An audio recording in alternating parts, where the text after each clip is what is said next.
Amin, wa ala alihi wa sahbihi ajma'in, amma ba'd. Donc, on était rendu à la zakat. On était rendu à la zakat pour ce qui est du fiqh. On a parlé de zakat al-fitr, donc la zakat qu'on donne vers la fin de Ramadan. Et par après, on allait commencer avec zakat al-mal, la zakat à propos de l'argent, à propos des richesses de l'individu. Donc, il nous dit ici, rahmatullahi alayhi, wa al-malu. Donc, il nous parle de zakat al-mal en réalité, pas seulement de l'argent. Donc, pour ce qui est de zakat al-mal, arba'atu anwa'. Il nous dit que la zakat de l'argent est de 4 types. La zakat de l'argent, elle est de 4 types. من المال السائمة من بهيمة الأنعام. Il dit que fait partie de la zakat de l'argent ce qu'on appelle السائمة من بهيمة الأنعام. Donc le bétail qui mange tout seul, le bétail qui va manger tout seul et qui n'est pas nourri donc par son propriétaire, par la personne qui possède ce bétail-là. Lorsqu'on parle de bétail, on parle ici, comme il le cite ici, donc on parle des chameaux, on parle des vaches et on parle de ce qu'on appelle al-ghanam. Al-ghanam, ce sont les moutons, les chèvres, etc. Donc on parle, comme on a dit, des chameaux, on parle des vaches et on parle de ce qu'on appelle en arabe al-ghanam, incluant les moutons, les agneaux, les chèvres, etc. Donc on va voir la zakat du bétail pour aujourd'hui, Inch'Allah Ta'ala. Peut-être qu'on va voir la zakat aussi de l'or et de l'argent. On commence pour ce qui est du bétail. Donc là, on va parler dans la zakat du bétail de 3 choses. On va parler des chameaux, on va parler des vaches, on va parler de l'ghanam. Il serait bien, Inch'Allah Ta'ala, pour faciliter la compréhension, de vous faire un tableau divisé en 3. Et vous allez voir pourquoi, Inch'Allah Ta'ala, ça va être beaucoup plus simple pour ceux qui prennent des notes, et tout le monde devrait en prendre d'ailleurs. Donc ça serait beaucoup plus simple de faire un tableau divisé en 3. Ça va vous faciliter la compréhension et la division des informations. La première des choses à savoir, c'est que le bétail, tu n'as pas à sortir la zakat du bétail si tu es celui qui nourrit ton bétail toi-même. Donc lorsqu'il y a un fermier, mathalan, c'est lui qui achète toute la nourriture pour son bétail, alors il n'a pas à sortir la zakat pour ce bétail-là. La zakat, tu la sors pour le bétail seulement si il se nourrit généralement, ou alors majoritairement, je devrais dire, de la nourriture qu'il trouve lui tout seul. Donc tu le laisses paître, mathalan, tu le laisses se balader, donc il se balade comme il veut ton bétail, et il mange la nourriture tout seul. S'il mange majoritairement de la nourriture tout seul et que tu le nourris que très peu durant l'année, alors à ce moment-là, tu dois sortir la zakat sur cet animal-là. Alors à ce moment-là, comme je l'ai dit, tu dois sortir la zakat sur cet animal ou pour cet animal. On commence premièrement pour l'ibil. On commence premièrement avec l'ibil. L'ibil qui sont les chameaux. L'ibil qui sont les chameaux. Pour les chameaux et pour tout autre type de zakat, comme on va le voir, Inch'Allah, il y a ce qu'on appelle un nisab. Il y a ce qu'on appelle le nisab. Qu'est-ce que le nisab? Le nisab, c'est la quantité minimale que tu as de cette richesse-là et qui, après avoir acquis cette quantité minimale-là, il devient obligatoire pour toi de sortir la zakat pour cet animal ou alors pour l'or que tu as ou alors l'argent, etc. Donc, chaque chose a une quantité minimale. Et dans le cas des chameaux, la quantité minimale de chameaux que tu dois avoir pour sortir la zakat, elle est de 5 chameaux. La quantité minimale que tu dois avoir pour les chameaux, elle est de 5 chameaux pour sortir la zakat. Maintenant, pourquoi je vous ai dit de faire un tableau, vous allez le comprendre maintenant, Inch'Allah, ça serait beaucoup plus simple.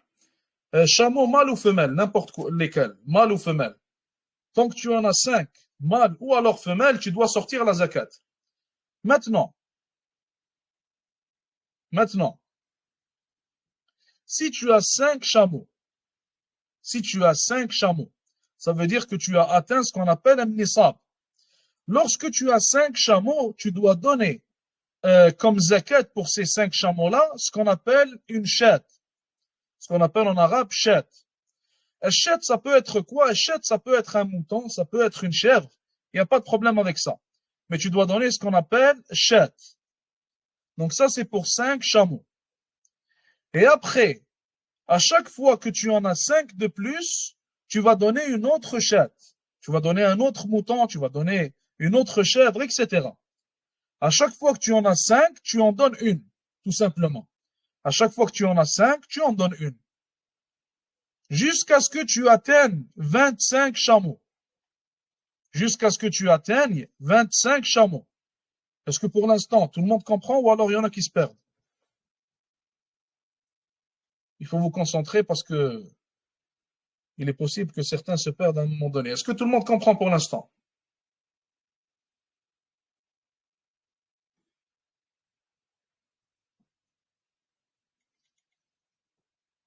Parfait, alors on continue.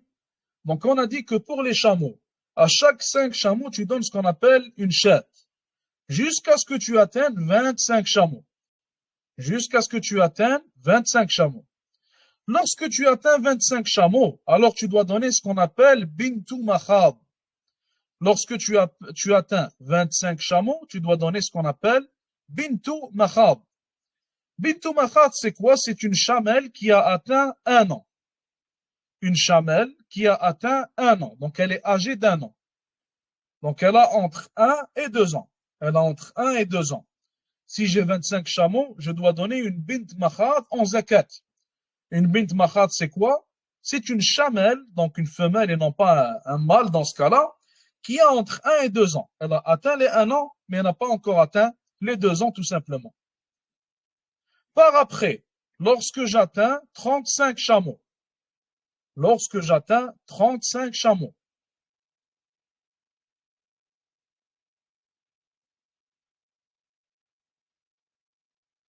lorsque j'atteins 36, excusez-moi, ça m'a mélangé moi aussi, subhanallah. Lorsque j'atteins 36 chameaux, je dois donner ce qu'on appelle bintu laboun. Lorsque j'atteins 36 chameaux, je dois donner ce qu'on appelle bintu laboun. Bint laboun, c'est quoi? C'est encore une fois une chamelle, donc une femelle, qui a atteint 2 ans. Donc elle a atteint 2 ans et elle n'a pas encore atteint les 3 ans. Elle a entre 2 et 3 ans. Donc je le répète, j'ai 25 chameaux, je donne bint makhab. Bint makhab, chamelle qui a 1 an et n'a pas encore atteint 2 ans. J'ai 36 chameaux. Alors là, ce que je vais faire, c'est que je vais donner en zakat bint laboun. Et bint laboun, elle a quel âge? Elle a 2 ans. Elle a atteint les 2 ans, mais n'a pas encore atteint les 3 ans tout simplement. Par après, si j'atteins 46 chameaux, si j'ai 46 chameaux, alors je dois donner ce qu'on appelle une hiqqa. Je dois donner ce qu'on appelle une hiqqa. Qu'est-ce que le hiqqa? Le hiqqa, c'est la chamelle qui a atteint 3 ans, mais n'a pas encore atteint les 4 ans. Le hiqqa, c'est la chamelle qui a atteint 3 ans et n'a pas encore atteint 4 ans. Et ça, comme vous le savez déjà, ça c'est plus de la théorie. Hein. Donc je pense pas qu'en Montréal, il y a quelqu'un qui a 46 chameaux, wallahu alam. Donc c'est plus de la théorie, c'est pas une chose à laquelle les gens vont faire face habituellement.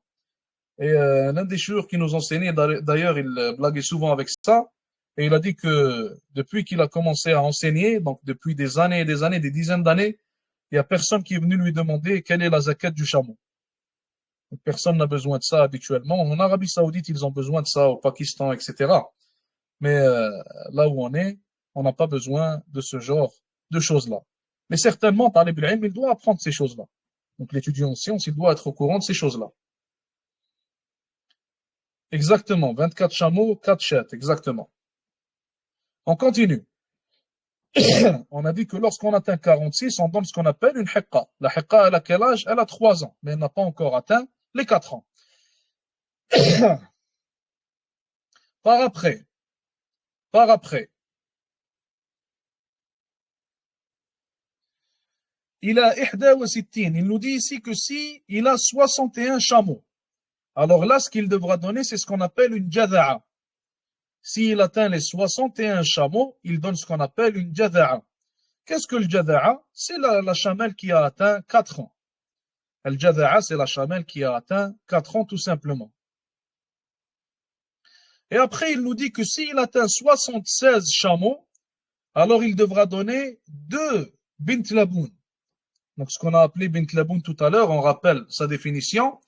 Bint laboun, c'est la chamelle qui a atteint 2 ans et n'a pas encore atteint les 3 ans. S'il a 76 chameaux, il devra donner 2 bint laboun. Et lorsqu'il atteint 91 chameaux, alors il devra donner hiqqatan, 2 hiqqa. Il devra donner 2 hiqqa. Qu'est-ce que la hiqqa? On le rappelle, c'est la chamelle qui a atteint 3 ans et n'a pas encore atteint 4 ans. Et lorsqu'il atteint 121 chameaux, alors ce qu'il devra donner, c'est 3 bint laboun. Lorsqu'il atteint 121 chameaux, alors ce qu'il devra donner, c'est 3 bint laboun. Et pour ne pas compliquer la compréhension, on va s'arrêter là pour ce qui est des chameaux, car habituellement, dans les autres livres de fiqh, on s'arrête à 121. Habituellement, dans les autres livres de fiqh, on s'arrête à 121. Lui, il est allé un peu plus loin en citant d'autres informations. Inch'Allah Ta'ala, ce n'est peut-être pas leur moment. Donc pour ça, on va s'arrêter là.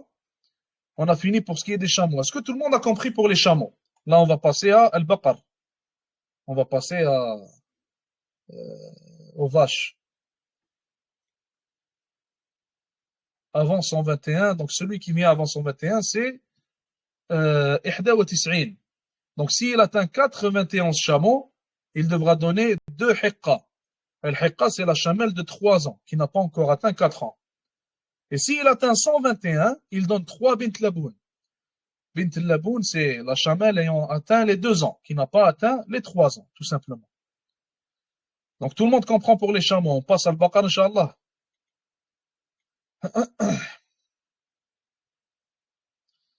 On passe à Al-Baqar. Il nous dit ici, rahimahullah, وَفِي الْبَقَرِ فِي كُلِّ 30 تَبِيعٌ. Donc pour les vaches, c'est très facile, c'est très très simple. Il nous dit que pour les vaches, si tu as 30 vaches, et c'est ça le nisab des vaches, c'est 30 vaches. Si tu as 30 vaches, tu dois donner ce qu'on appelle un tabi', ou alors une tabi'a, que ce soit un mâle ou une femelle. Dans ce cas-là, il n'y a pas de souci. Donc qu'est-ce que tabi' ou alors qu'est-ce que tabi'a? C'est l'enfant de la vache qui a atteint 1 an. L'enfant de la vache qui a atteint 1 an. Que ce soit un mâle ou une femelle. Dans ce cas-là, il n'y a pas de problème. Si tu atteins 30, tu dois donner un tabi', l'enfant de la vache qui a atteint 1 an. Donc à chaque 30, tu donnes un tabi'. Si maintenant quelqu'un a 60 vaches, qu'est-ce qu'il va faire? Il va donner 2 tabi'. Si quelqu'un a maintenant 90 vaches, il va donner quoi? Il va donner 3 tabi', tout simplement. Et il nous dit ici, وَفِي كُلِّ 40 musinna. Et pour chaque 40 vaches, tu dois donner ce qu'on appelle une musinna. Qu'est-ce que le musinna? Le musinna, c'est l'enfant de la vache, donc la femelle dans ce cas-là, qui a atteint 2 ans. Qui a atteint 2 ans. Dans le cas où tu as atteint les 40 vaches, tu dois donner une musinna. Dans le cas où tu as atteint les 40 vaches, tu dois donner une musinna tout simplement. Question pour vous, si quelqu'un a 70 vaches, il doit donner quoi? Si quelqu'un a 70 vaches, il doit donner quoi?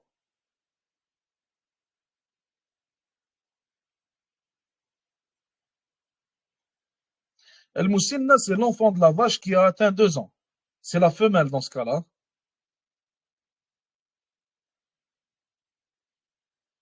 Qui a atteint 2 ans.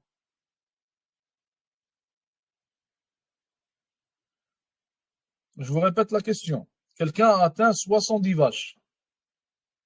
Quelqu'un a 70 vaches. Il est propriétaire de 70 vaches.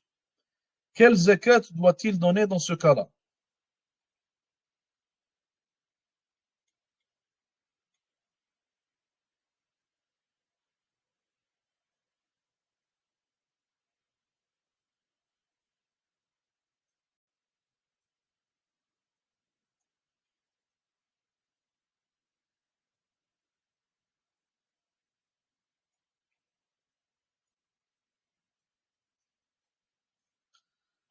Donc toi, tu dis une musinna et une tabi'a.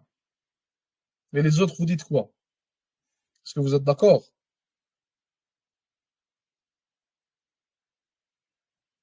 Est-ce que tout le monde est d'accord? On donne une musinna et une tabi'a.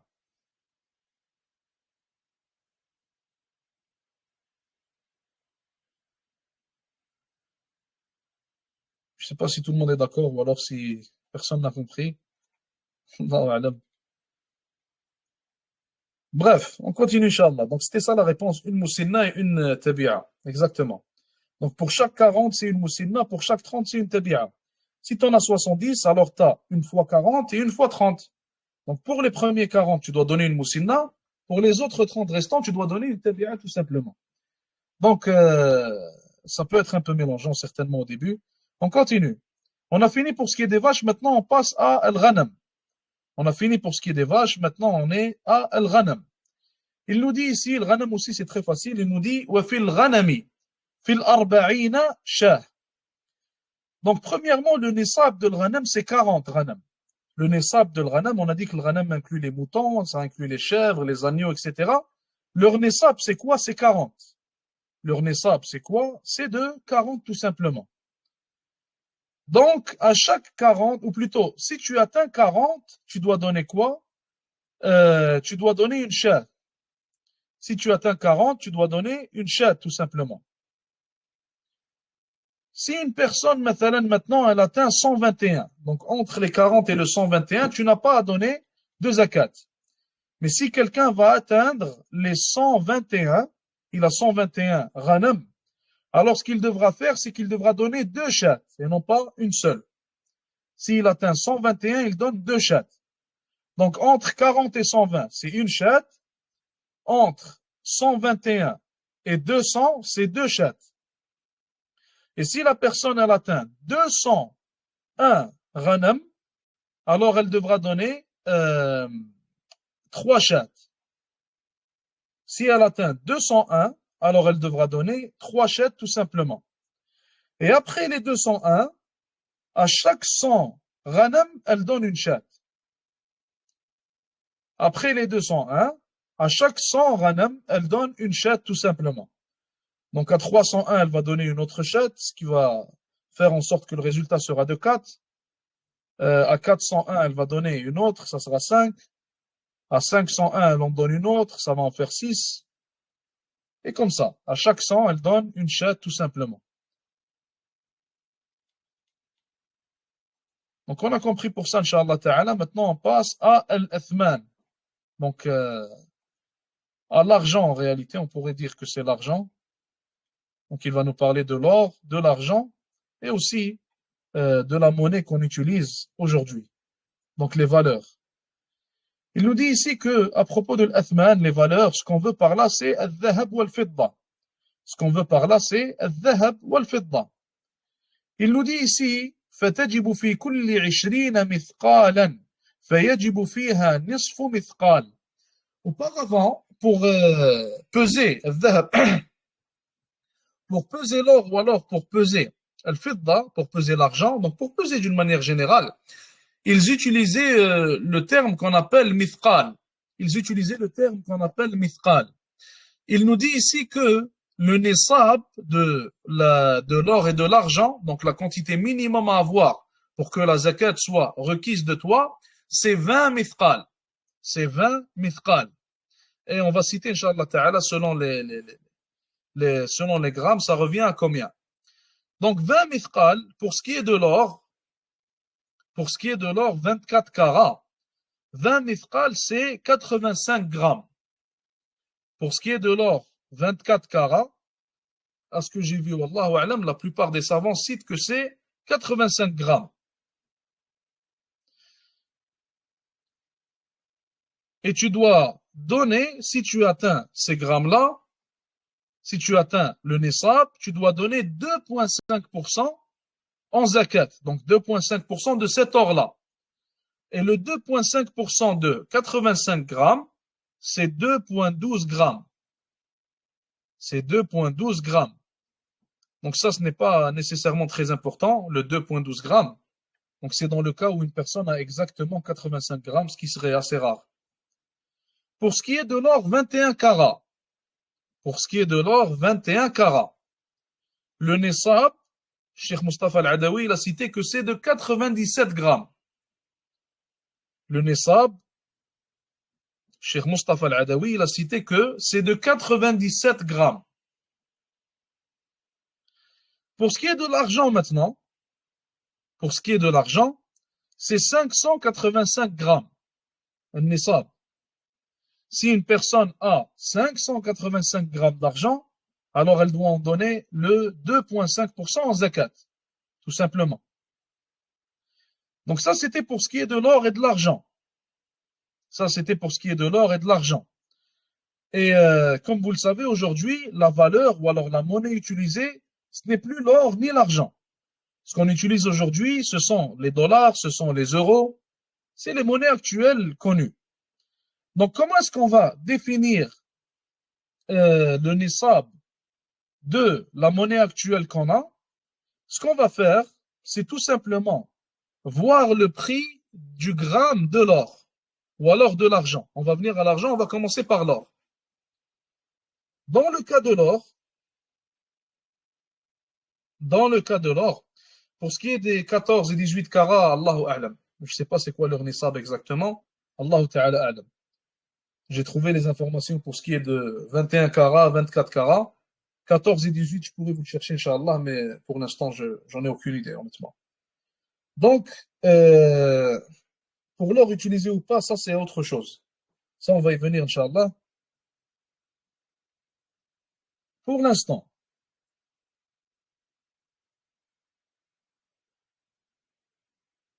pour l'instant,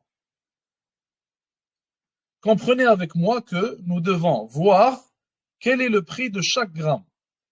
Mathalan, par exemple, le prix du gramme d'or 24 carats, il tourne autour de 182 dollars canadiens. Ça tourne autour de 182 dollars canadiens. 182 dollars canadiens fois le Nessab qui est de 85 grammes, ça nous fait combien? Ça nous fait à peu près 15 470 dollars. Ça va faire à peu près 15 470 dollars. Donc 15 470 dollars, c'est quoi? C'est le Nessab en dollars canadiens pour la personne qui veut utiliser le Nessab de l'or. Si la personne utilise le Nessab de l'or, alors lorsqu'elle atteint 15 470 dollars, elle devra donner la zakat, le 2,5% de son argent. Et on a aussi le Nessab de l'argent. On a aussi le Nessab de la Fidda qui est l'argent. Le Nessab de la Fidda est de combien? Donc le Fidda, elle est d'à peu près 2,27 dollars le gramme.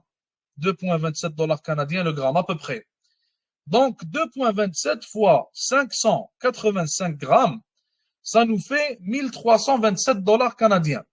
Ou 1328, on va dire. 1328 dollars canadiens. Donc ça devient le Nessab pour celui qui a choisi le Nessab de l'argent. Et maintenant, quel Nessab peut-on choisir? Pour le musulman qui veut maintenant donner la zakat de l'argent, qu'est-ce qu'il doit choisir? L'or ou alors l'argent? Les savants citent que dans ce cas-là, il a le choix.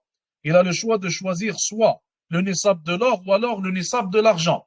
Sauf que ce qui est préférable certainement, car ce n'est pas tout le monde qui va avoir 15 000 et quelques dollars, donc il va avoir ce montant-là durant toute une année, ou alors supérieur à ce montant-là.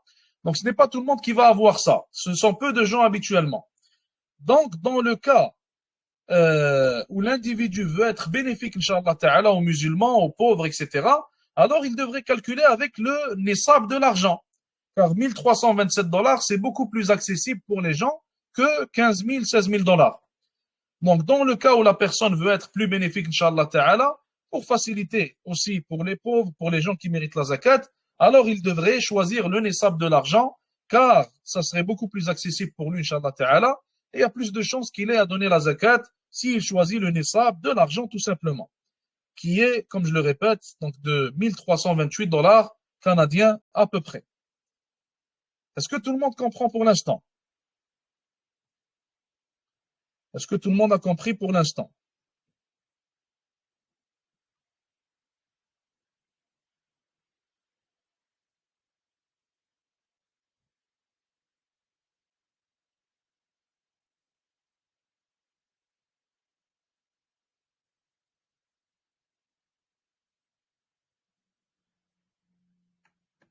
Mais ça, pour l'argent, c'est 585 grammes.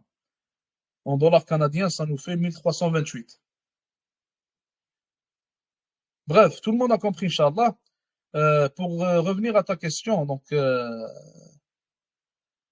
est-ce que c'est pour l'or utilisé ou pas? Les savants, ils ont différé à propos de l'or que la femme garde pour sa propre utilisation. Donc, j'ai pas envie de rentrer dans ça maintenant, Inch'Allah. On va le faire dans Umdat al-Ahkam, qu'on va faire bientôt, Inch'Allah. Dès qu'on finit ce livre-là, on passe à Umdat al-Ahkam. Donc, on continue, Inch'Allah. Dernière chose qu'on va voir, il nous dit ici, Wafir Rikaz. Wafir Rikaz. Et Rikaz, c'est très simple. Rikaz, c'est quoi? Rikaz, c'est des choses, ou plutôt des trésors qui sont enterrés. Des trésors qui datent du temps de l'Jahiliya, comme il le dit ici, de l'époque d'avant l'islam, qui sont enterrés. Par exemple, dans certains pays musulmans, donc dans le nord africain plus spécifiquement, certaines personnes vont rechercher les trésors là où il y a des ruines romaines. Donc certains parmi les Romains, certains parmi les rois, les ministres, les soi-disant, ce qu'ils appelaient les nobles et tout ça, lorsqu'ils étaient enterrés, ils demandaient à ce que leurs trésors, leurs richesses, leur argent soient enterrés avec eux. Et aujourd'hui, il y a certaines personnes qui font cette chasse au trésor en quelque sorte, et ils vont rentrer dans ces ruines-là, rentrer dans ces endroits-là pour aller chercher les trésors et pour en bénéficier par après. Donc il y a une zakat à propos de ce type de trésor-là, à propos de ce type de trésor enterré, et la zakat, c'est de donner le cinquième de la quantité qu'ils ont trouvée, ou alors, maintenant, si c'est de l'or, ils en donnent le cinquième, si ce sont des pièces d'argent, ils en donnent le cinquième, etc. Donc, si des gens trouvent ce type de trésor-là, alors la zakat de ce type de trésor, qu'on appelle en arabe rikaz, c'est de donner son cinquième tout simplement, et ça va suffire, Inch'Allah Ta'ala, pour la zakat de ce trésor-là. Donc, on finit avec ça pour aujourd'hui. J'espère que tout le monde a compris, Inch'Allah. S'il y a des questions, envoyez-les dans le groupe des frères ou alors celui des sœurs. جزاكم الله خير وصلى الله وسلم وبارك على نبينا محمد. السلام عليكم ورحمة الله وبركاته.